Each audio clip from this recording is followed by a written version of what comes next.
We're talking today about hardwood siding.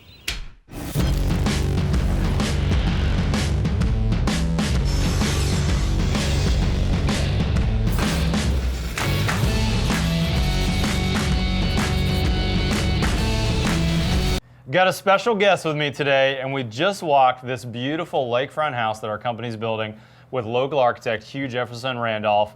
Cody from Wranglerstar happens to be in town in Texas, all the way from Oregon. And Cody, of all places, I ran into you at the Apple store this week. Yeah, not the place you'd usually find a modern home center.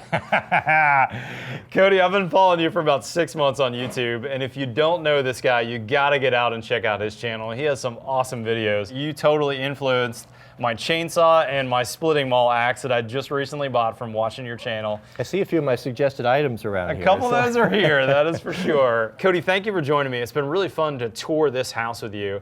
And I thought since you're in town and were willing to be on my video, we could talk wood, because you know, you and I both are definitely wood guys. Oh yeah, I was really fortunate to run into you. We started talking, we've kind of done a lot of the same things. We're in the middle of a remodel right now, so it's been really fun to see this beautiful project. This has been a fun one. So Cody, let's talk about this wood in particular. This is South American hardwood that looks a lot like Ipe. It's actually called bullet wood. And we're using this for the exterior hardwood siding in a bunch of specialty areas on this gorgeous house. This is a 1x6. It's a 5/4 material, so it's a full 1 inch thick. And we've been installing it over top of a rain screen. So we've got a coroplast batten that we ripped so that now we've got an air gap behind the siding. And of course, this is a modern house. We don't have a lot of overhangs here. We've got a lot of exposure. So we made sure to do a really top-notch bulletproof weather barrier behind this siding.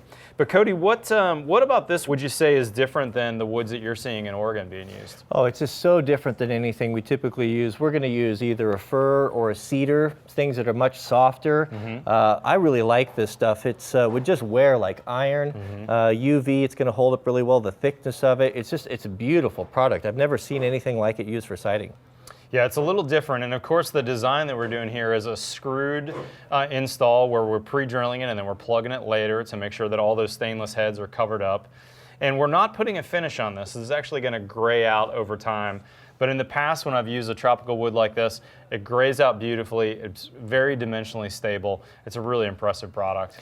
Yeah, as we were looking at the install, the labor just is tremendous that goes into this. Pre-drilling, I see you guys are making your own plugs, finishing it all off. I mean, It's absolutely a gorgeous finish. It's awfully pretty. It is. Cody, I know in a former life you were a full-time firefighter, and now you're a part-time firefighter. How would this siding fare in a fire? Oh, I would love to have this on a house. Any type of urban interface or wildland fire, this stuff would be so fire resistant, it would just be wonderful. The stuff that we use is so soft and so volatile. Something like this would just be perfect. Yeah, and you know, we actually put a torch on this earlier, and I was really impressed. Even with a whole minute of torching directly flame on this, it seems like it would char, but it wouldn't light up very easily. Yeah, it would take a great amount of heat to get this going. Yeah, I think so too.